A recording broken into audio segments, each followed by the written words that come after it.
Hey guys, welcome back to another video, and today I'm excited. First fishing trip of the season. I got some jugs with me today. We're going to try out these new jugs I just made, and we're going to put them along the edge of this creek with this high water and a couple of other areas where the catfish should be transitioning in the hopes of catching a few to take up. Today's bait is going to be freshly frozen mullet. Now, this thing's been sitting in a freezer for a week or so. It's going to be too mushy, but if you get it while, 48 hours, 72 tops, this will do the trick. I'm just cutting a few pieces up real quick, and then once I do, we'll get these jugs set out. So I got my 2 pieces of cut mullet right there. I'm going to set it off the side of the boat real quick. I'm going to drop it down until it hits bottom.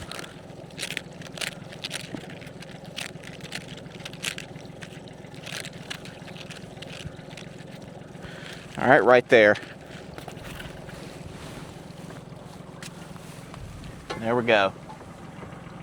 That jug is fishing. First 3 are set up right here. Now I'm going to go back into the lake itself as it's dropping. Those catfish will be pushing out. And I want to set 3 or 4 more jugs out back here. Quick run through here, and unfortunately it's a little bit more blown out than I'd like to see. There's still a lot of water in the woods, and the catfish will follow that water up. But we're going to go to this creek right here. It's going to have some current pushing the fish out, and it is falling. So hopefully that'll help as well.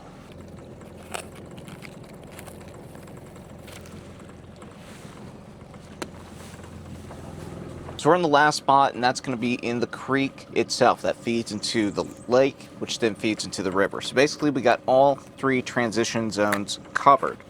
Hopefully one of them will produce, but we got a couple jugs in each. That'll give us a good idea. Water's a little blown out as mentioned, but I'm hoping in these slower current areas on this back creek, we might have some success. If you watched the jug build video, how I built these jugs, then you know what this is about. Instead of having that main line, this is a shallow intersection between 2 creeks. They'll be cruising along this flat area, getting any bait that's been pushed up here. Well, this is perfect. Took that snap swivel, threw it right there onto the eye itself, and now I want to be able to set this in the water, not have any extra line, and it's just about the perfect depth for back here. Right up here, I think we have our first fish of the day on.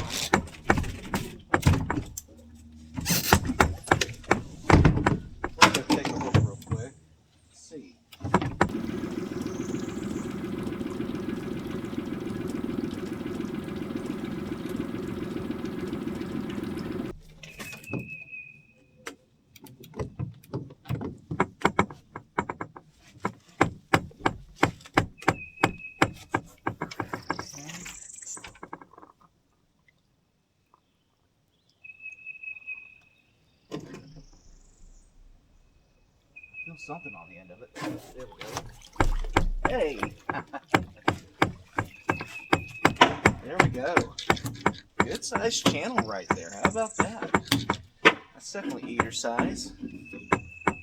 Let's get this canal a little bit and get him off the hook and get a better look at him. Here we go. This is a good blue catfish. Perfect eater size, probably right in that 3-pound or so mark. But this is exactly what I would want to look for. Anywho, he is the first out of 3 today, or minimum 3. Let's throw him back here in the ice chest. Let's see if we can get lucky and catch a couple more. This is where I just caught that one catfish just out of the current of the main creek. I still have my bait, so we'll go ahead and set it right back here. We'll see if there's anything else at home.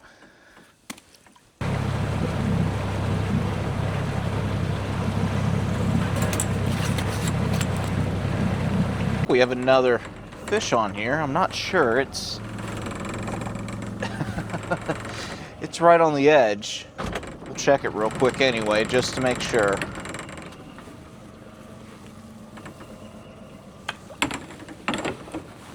There's something on here, yep.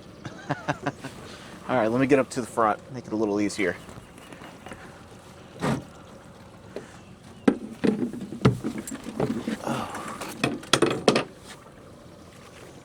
Oh, whatever it is, it just come off. I don't feel anything now.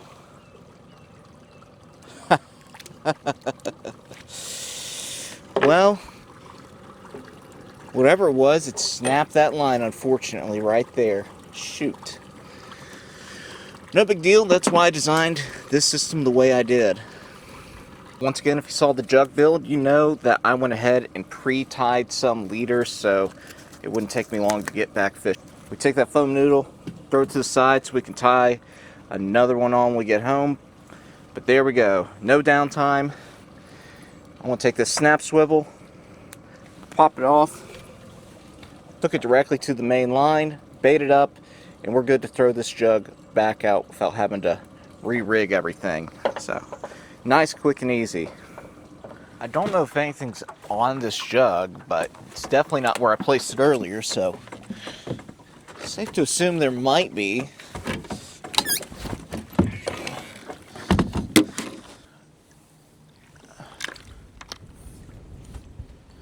Certainly feels that way. Oh man, yeah we do, but not what we wanted.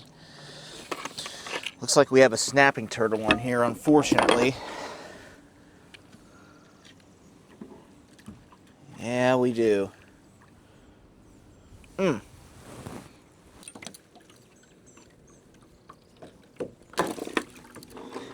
we go. Well, there's 2 damaged jugs and only 1 catfish. Let's go check our other lines, see if they're having any more success. I'm going back and doing the final check on lines, and another one has snapped off. Take a look at that.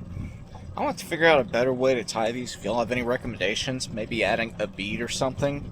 But yeah, that is 2 hooks that have snapped off that probably have fish on them.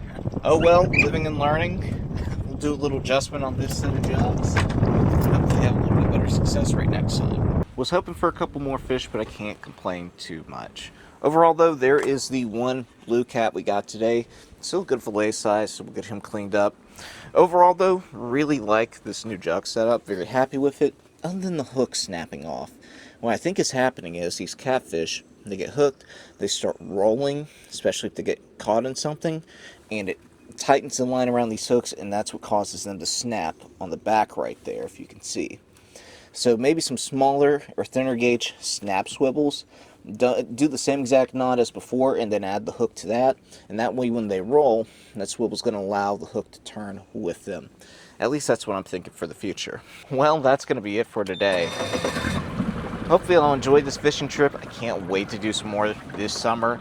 We're going to do some brim, obviously some catfish, maybe a couple other things as the summer goes along. But I'm excited.